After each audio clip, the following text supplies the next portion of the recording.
આકાશવાણી અમદાવાદ વડોદરા પ્રાદેશિક સમાચાર બકુલા પરમાર વાંચે છે.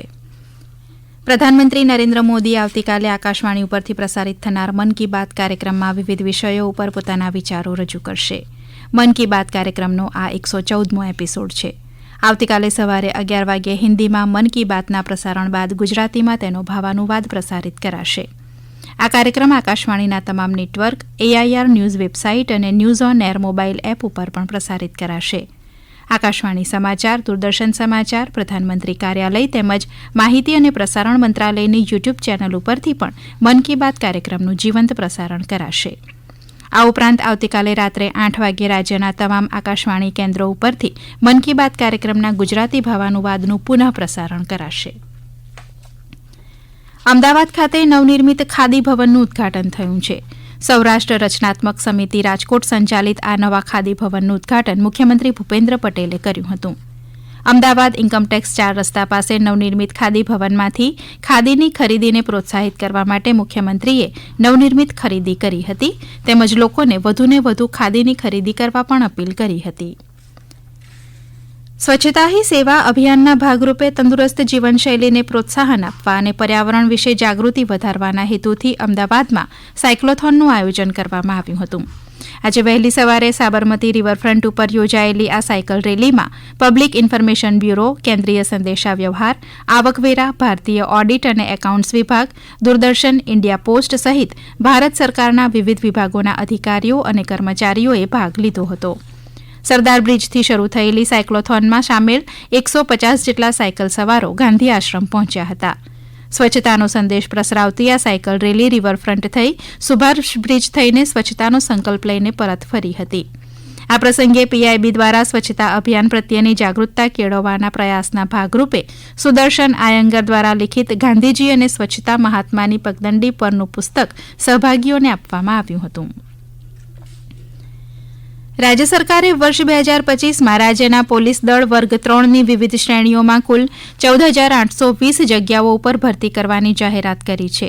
ગૃહ રાજ્યમંત્રી હર્ષ સંઘવીએ આ વિશે માહિતી આપતા જણાવ્યું કે જે જગ્યાઓ ઉપર ભરતી કરવાનું આયોજન છે તેમાં હથિયારી PSI, બિન હથિયારધારી PSI, wireless PSI, technical operator, head constable, driver, motor transport supervisor, jail, પુરુષ અને મહિલા સિપાઈ સહિતની વિવિધ જગ્યાઓનો સમાવેશ થાય છે. આ ઉપરાંત પોલીસ ખાતાની કચેરીઓની સિનિયર ક્લાર્કની 45 તથા જુનિયર ક્લાર્કની 200 જગ્યાઓ મળી કુલ 245 જગ્યાઓ ઉપર ગુજરાત ગૌણ સેવા પસંદગી મંડળ દ્વારા સીધી ભરતી હાથ ધરવામાં આવશે. રાજ્યમાં આજે સવારે પૂરા થયેલા 24 કલાક દરમિયાન 233 તાલુકાઓમાં વરસાદ થયો છે, જેમાં સૌથી વધુ નર્મદામાં 7 ઇંચ કરતાં વધુ અને સુરેન્દ્રનગરમાં 5.5 ઇંચ, જૂનાગઢ તાલુકા અને શહેરમાં 5.5 ઇંચ અને સુરતમાં 4.5 ઇંચ કરતાં વધુ વરસાદ થયો છે. દિવસ દરમિયાન રાજ્યમાં સરેરાશ 1.25 ઇંચ જેટલો વરસાદ થયો હતો. રાજ્યના જીવાદોરી સમાન નર્મદા બંધમાં 99% જળસંગ્રહ થયો છે, જ્યારે 206માંથી 158 જળાશય હાઈ એલર્ટ ઉપર છે અને 13 એલર્ટ ઉપર તેમજ 8 જળાશય માટે ચેતવણી જાહેર કરાઈ છે. 5 નદીઓ અને 7 તળાવો ઓવરફ્લો થઈ રહ્યા છે. વરસાદના પગલે રાજ્યભરમાં 98% જેટલું ખરીફ પાકોનું વાવેતર કરાયું છે. વડોદરા જિલ્લા વહીવટીતંત્ર દ્વારા નર્મદા નદી અને કિનારાના ગામોના લોકોને સાવધ કરાયા હતા. સરદાર સરોવર ડેમમાંથી નર્મદા નદીમાં 1,45,000 ક્યુસેક પાણી છોડવામાં આવી રહ્યું છે. ઉપરવાસમાં પડતા ભારે વરસાદ તથા ઓમકારેશ્વર બંધમાંથી છોડવામાં આવી રહેલા પાણીના કારણે સરદાર સરોવર બંધની સપાટીમાં સતત વધારો થવાથી આજે સવારે સરદાર સરોવર બંધના 10 દરવાજા 1 મીટર 30 સેન્ટીમીટર ખોલવામાં આવ્યા છે. વડોદરા જિલ્લા વહીવટીતંત્ર દ્વારા નર્મદા નદી કિનારાના શિનોર, ડભોઈ અને કરજણ તાલુકાના ગામોને સાવધ કરી તકેદારી અને સાવચેતીના પગલાં લેવામાં આવ્યા છે. નર્મદા ડેમમાંથી પાણી છોડવાની શક્યતાઓને ધ્યાનમાં રાખીને આ ત્રણેય તાલુકાના નદી કિનારાના ગામોના નાગરિકોને નદીના પટમાં ન જવા જિલ્લા વહીવટીતંત્ર દ્વારા અપીલ કરવામાં આવી છે.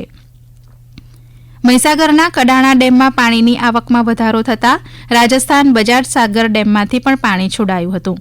કડાણા ડેમની સ્થિતિ અંગે વધુ માહિતી આપી રહ્યા છે અમારા મહીસાગરના પ્રતિનિધિ કૌશિક જોશી.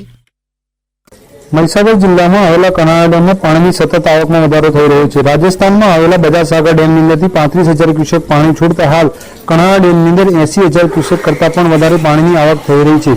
જેને લઈને સિંચાઈ વિભાગ દ્વારા કણાડા ડેમના 10 ગેટ 2 ફૂટ જેટલા ખુલ્લા કરી મહીસાગર નદીની અંદર હાલ 80,000 ક્યુસેક પાણી છોડવામાં આવી રહ્યું છે. જો કે નીચાણવાળા વિસ્તારોને પાણી આવતા જ પ્રશાસન દ્વારા એલર્ટ આપવામાં આવ્યું છે. આ સમાચાર આપ આકાશવાણી અમદાવાદ વડોદરા કેન્દ્ર ઉપરથી સાંભળી રહ્યા છો, જે આપ અમારી YouTube channel AIR news Gujarat ઉપર પણ સાંભળી શકશો. વધુ સમાચાર માટે આપ અમારા ટ્વિટર હેન્ડલ AIR News_ABAD ને ફોલો કરી શકો છો.